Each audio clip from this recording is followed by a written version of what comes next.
लेखांकन एक परिचय। कक्षा 11 वाणिज्य वर्ग पाठ 1 भाग 3। पुस्तपालन या बही खाता एवं लेखाकरण।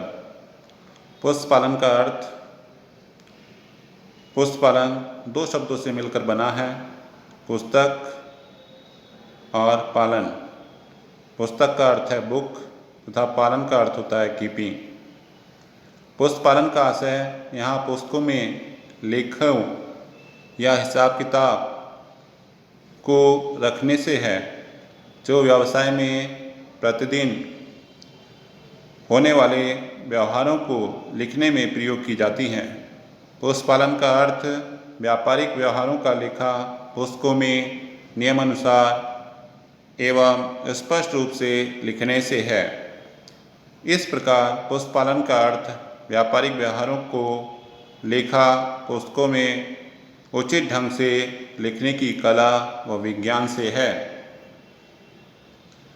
अब जानते हैं पुस्तपालन की परिभाषाएं। बॉटली बॉय के अनुसार पुस्तपालन व व्यापारिक व्यवहारों को निश्चित पुस्तकों में लेखा करने की कला है। और स्पाइसर एवं पैगलर के अनुसार पुस्तपालन व्यवसाय के व्यवहारों को मुद्रा के रूप में लिपिबद्ध करने की कला है। आर.एन. कॉटर के शब्दों में पुस्तपालन मुद्रा या माल के हस्तांतरण से संबंधित सभी व्यापारिक व्यवहारों को नियमानुसार लिखने की कला एवं विज्ञान है, जिससे व्यक्ति को पुस्तकों का निरीक्षण से अपने व्यापार की संपत्तियों की सही स्थिति का ज्ञान हो सके। रोलैंड के अनुसार पुस्तपालन या बही खाते का आशय सौदों को कुछ निश्चित पुस्तकों कुछ निश्चित सिद्धांतों के आधार पर लिखना है। उचित परिभाषा। उपरोक्त परिभाषा के आधार पर कहा जा सकता है कि व्यापारिक संस्थाओं के समस्त वित्तीय व्यवहार का लेखा करने की निश्चित पुस्तकों में नियमानुसार शीघ्र स्पष्ट ढंग से निरंतर व सही रूप में लिखना पुस्तपालन कहा जाता है। इसमें किसी भी समय व्यापार की आर्थिक स्थिति एवं व्यापारिक परिणामों यानी लाभ हानि की जानकारी सरलतापूर्वक प्राप्त की जा सकती है। पुस्तपालन या बही खाता की विशेषताएं।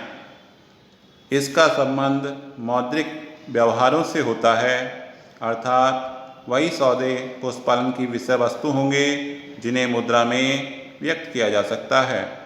इसके अंतर्गत व्यवहारों का उल्लेख निश्चित लेखा पुस्तकों में किया जाता है। प्रत्येक प्रणाली में हिसाब किताब लिखने की निश्चित पुस्तकें होती हैं, जिनमें हिसाब किताब को लिखा जाता है।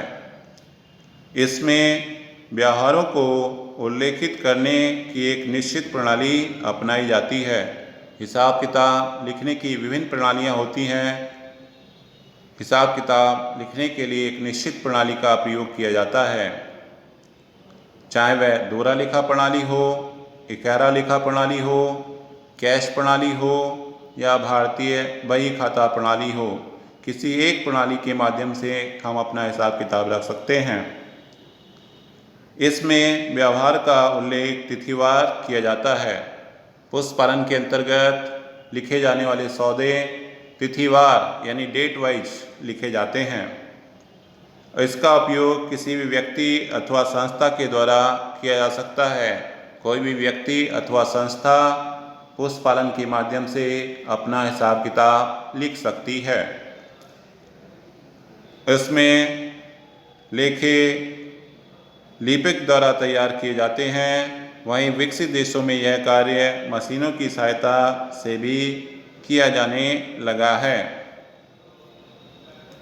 लेखाकरण अकाउंटेंसी। लेखाकरण हमें हिसाब किताब क्यों रखा जाए, कैसे रखा जाए, संबंधित पक्षकार को उसके निष्कर्ष किस प्रकार संप्रेषित किए जाएं, आदि बातों का ज्ञान कराता है। इस प्रकार लेखाकरण का क्षेत्र लेखांकन से व्यापक है। कोहलर के अनुसार लेखाकरण से अभिप्राय लेखांकन के सिद्धांतों एवं व्यवहार संबंधी संपूर्ण ढांचे से है। पुस्तक पालन एवं लेखाकर्म में अंतर निम्न आधारों पर किया जा सकता है। नंबर 1, अंतर का आधार लेन देन। पुस्तक पालन, इसमें व्यापारिक लेन देनों को प्रारंभिक पुस्तकों में लिखते हैं। लेखाकर्म अकाउंटिंग, इसमें लेन देनों को प्रारंभिक पुस्तकों में की गई प्रविष्टियों की जांच करते हैं कि वे ठीक हैं या नहीं। नंबर 2, खतौनी। जर्नल या इसकी सहायक पुस्तकों में संबंधित खाता बही में खतौनी पोस्टिंग करते हैं। लेखाकर्म, इसमें की गई पोस्टिंग की जांच की जाती है कि वे ठीक से की गई हैं या नहीं। तीसरा, योग व शेष। उसमें जर्नल में एवं खाता बही का योग लगाया जाता है तथा विभिन्न खातों के शेषों को निकाला जाता है, जबकि लेखाकर्म में खातों के शेषों से तलपट ट्रायल बैलेंस बनाया जाता है। अंतिम खाते। पुस्तक पालन में अंतिम खाते फाइनल अकाउंट तैयार करना इसके क्षेत्र में नहीं आता, जबकि लेखाकर्म के अंतर्गत अंतिम खाते तैयार करना इसका मुख्य कार्य है। अंतिम खाते में व्यापार खाता, लाभ हानि खाता और आर्थिक चिट्ठा शामिल किया जाता है।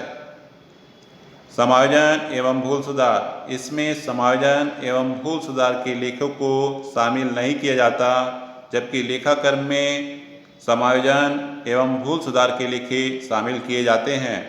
विशेष ज्ञान एवं योग्यता।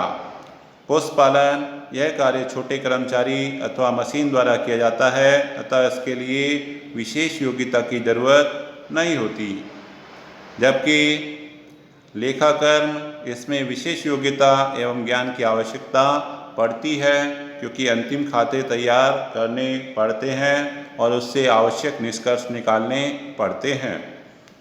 कार्य की सरलता। पुस्तक पालन का कार्य बहुत ही सरल है, जबकि लेखाकर्म, यह कार्य पुस्तक पालन की अपेक्षा थोड़ा कठिन होता है। शुरू एवं अंत। इसकी समाप्ति पर लेखाकर्म का कार्य शुरू होता है, जबकि लेखाकर्म, इसमें पुस्तक पालन के अंतर्गत तैयार की गई सामग्री का विश्लेषण करते हैं। आर.सी. विलियम्स के अनुसार एक पुस्तक पालक लेखाकर्म के लिए उत्तरदायी नहीं होता, जबकि एक लेखापालक यानी अकाउंटेंट पुस्तक पालन के लिए उत्तरदायी होता है, क्योंकि उसकी देखभाल में पुस्तक पालन किया जाता है। कुछ याद रखने योग्य तथ्य। पुस्तक पालन रोजनामचा अथवा जर्नल में व्यापारिक सौदों को लिखने की कला है, यानी बुक कीपिंग व्यापारिक सौदों को लिखने की एक कला है। लेखांकन वहाँ से प्रारंभ होता है जहाँ पुस्तक पालन का कार्य समाप्त होता है, यानी पहले बुक कीपिंग का काम होगा और उसके बाद अकाउंटेंसी का काम शुरू होगा। नंबर 3, पुस्तक पालन व्यवसाय की भाषा है। व्यवसाय की लाभ हानि, उसकी संपत्ति दायित्व, आर्थिक स्थिति सभी को प्रकट करने के लिए पुस्तक पालन का प्रयोग किया जाता है, इसलिए पुस्तक पालन को व्यवसाय की भाषा कहते हैं। पुस्तक पालन व्यापारिक लेन देन को पुस्तकों में नियमित रूप से नियम अनुसार लिखने की कला है। व्यवसायिक लेन देन एवं घटनाओं को नियमानुसार क्रमबद्ध रूप में ऐसी स्वच्छता के साथ लिखना कि वह व्यवसाय का सजीव व वास्तविक रूप प्रस्तुत कर सकें, यह सारे तथ्य याद रखने योग्य हैं। धन्यवाद।